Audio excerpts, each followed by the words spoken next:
नमस्कार, मी doctor Sanjog Awalkanthe, production incharge Atharva nature healthcare private limited. आत्ता आपण इथे आलो आहोत ते अनंतमूळ ह्या वनस्पतीविषयी माहिती घ्यायला।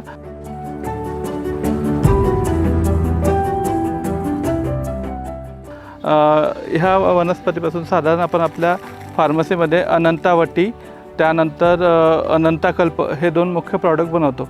अनंता ही जी आहे ती शरीरातली उष्णता कमी करणं, त्याशिवाय रक्ताचं शुद्धीकरण करणं यासाठी तिचा उपयोग अतिशय चांगला होतो। त्याशिवाय ही पित्ताचे विकार कमी करणे, शरीरामध्ये असलेली उष्णता कमी करणे यासाठी उपयोगी आहे। त्वचा विकारांमध्ये सुद्धा हिचा उपयोग अतिशय उत्तम असा होतो। हा आपल्या कंपनीचा रॉ मटेरियल सेक्शन आहे। यामध्ये आपण विविध जे काही आपल्या रॉ मटेरियल्स लागतात ते इथे स्टोअर केले जातात। ते वापरात घेण्यापूर्वी इथे QC केमिस्टकडनं ती अप्रूव्ड केली जातात आणि आपल्याला जसे प्रॉडक्ट बनवायचे आहे, ज्या क्वांटिटीत बनवायचे तसं आपण इथून प्रोक्युरमेंट करतो आणि पुढे प्रोसेसिंगला घेतो। आत्ता आपण इथे अनंतावटी मोजून घेणार आहोत। आपण बघू शकता की प्रत्येक सेक्शनला काही SOPs आहे, त्या आपण इथे फॉलो करत असतो आणि त्यानुसार आपलं प्रोडक्शन जे आहे ते होतं।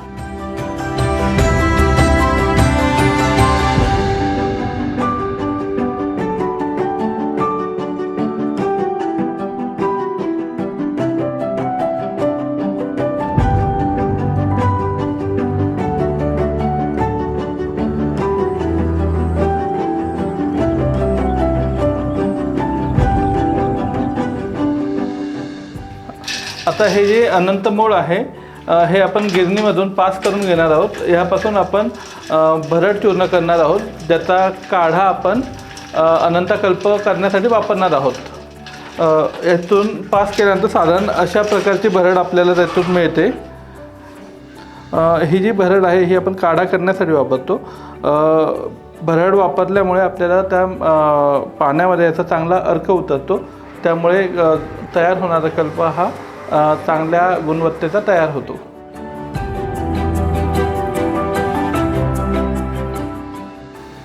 आता आपण जी अनंतमुळाची भरड करून घेतली आहे ती आपण इथे ह्या पातेल्यात टाकून घेणार आहोत।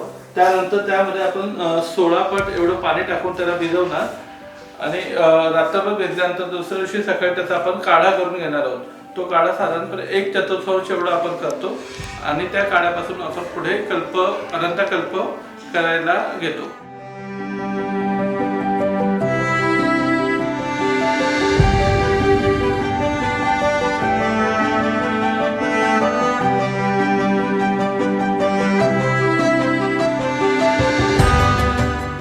मी Digambar Gajare, quality chemist Atharva nature healthcare Wagholi.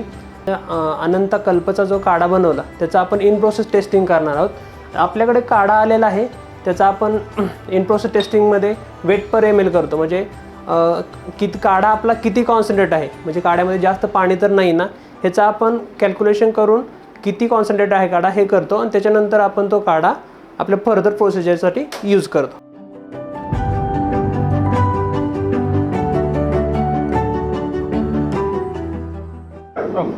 आत्ता आपण अनंताकल्पासाठी जो काढा तयार केला आहे तो आपण काढा तयार केल्यानंतर QC लॅबमध्ये आपण तो टेस्टिंगला दिला होता। त्यांच्याकडनं आपल्याला अप्रूव्हल आलं आणि अप्रूव्ह झाल्यानंतर आपण तो पुढच्या प्रोसेसिंगसाठी घेतो आहोत।